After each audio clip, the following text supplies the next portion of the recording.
அக்ரமோட பார்ட்டில இவன் உன் கூட கண்டிப்பா இருக்கணுங்கிறத ஞாபகம் வச்சுக்கோ.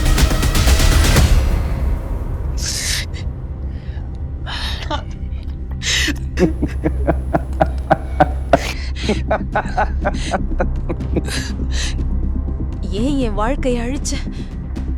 ஏன்? இந்த கேள்விக்கு அபினவிடம் எந்த பதிலும் இல்லை. அபினவ் பிறகு மாலை அக்ரமின் பார்ட்டிக்காக தயாராக ஆரம்பித்தான். அவன் ஹர்தேவ் பற்றி யோசித்துக் கொண்டிருந்தான். ஹர்தேவையும் அவனது ஆட்களையும் கண்டு அவனுக்கு பயமில்லை. ஆனால் அனன்யா ஏற்கனவே நிறைய பிரச்சனைகளில் இருந்ததால் தன்னால் அவளுக்கு மேலும் பிரச்சனைகளை ஏற்படுத்த அவன் விரும்பவில்லை. அபினவிடம் ஒரு பிளேசர் மட்டுமே இருந்தது. அதுவும் அவனது தந்தையுடையது. அது கிழிந்து சில இடங்களில் நூலிழந்து இருந்தது.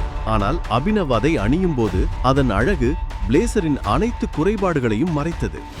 அபினவின் யூகம் சரிதான். அனன்யாவின் வீடு மிகவும் பிரம்மாண்டமாக இருந்தது. அவள் ஒரு பணக்கார குடும்பத்தைச் சேர்ந்த பெண். அனன்யாவின் செருப்பு அபினவ் ஒரு மாதம் சம்பாதிக்கும் பணத்தை விட அதிகம்.